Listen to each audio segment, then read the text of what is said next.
নিজের 504তম টি-20 ম্যাচে ব্যাট করতে নেমে টি-20 ক্যারিয়ারের প্রথম সেঞ্চুরি করলেন কেকেআরের তারকা ওপেনার সুনীল নারিন। টি-20 ক্রিকেটে প্রথম 17 রানের কৃতিত্ব দিলেন অন্য একজন ক্রিকেটারকে। কেন নারিন তার 17 রানের ক্রেডিট দিলেন অন্য একজন প্লেয়ারকে, আর কাকেই বা ক্রেডিট দিলেন তিনি, জানতে হলে ভিডিওটি অবশ্যই শেষ অবধি দেখুন। তবে বন্ধুরা, আপনারা যদি নারিনের ব্যাটে সেঞ্চুরি করাটা ভালো লেগে থাকে তবে ভিডিওতে অবশ্যই একটি লাইক দিয়ে দিন। এবারের আইপিএলে নতুন রূপে দেখা যাচ্ছে সুনীল নারিনকে। ওপেন করতে নেমে প্রায় প্রতি ম্যাচেই দলের ইনিংসকে ভালো জায়গায় পৌঁছে দিচ্ছেন ওয়েস্ট ইন্ডিজের অলরাউন্ডার। প্রথম 6টি ম্যাচ খেলার পর কলকাতার হয়ে হাইয়েস্ট রান সংগ্রাহকও তিনি। রয়েছেন আইপিএলের 2024-এর অরেঞ্জ ক্যাপের লড়াইয়ে প্রথম 5 জনের মধ্যেই। নারায়ণের সাফল্যের সুবাদে কলকাতা নাইট রাইডার্সের ব্যাটিং লাইন আপও বেশ লম্বা দেখাচ্ছে।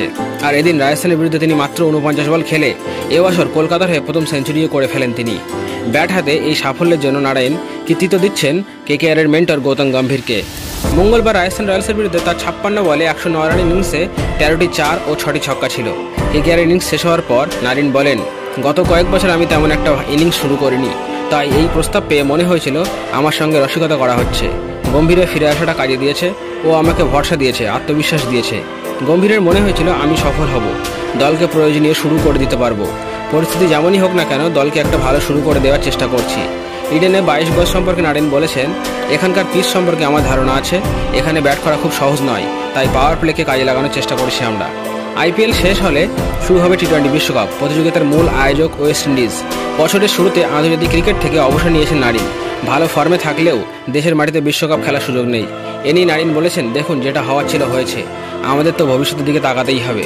গত বছর আইপিএলও কেকেআরের হয়ে কয়েকটি ম্যাচে ওপেন করেছিলেন নারিন, তেমন সাফল্য অবশ্য পাননি তিনি।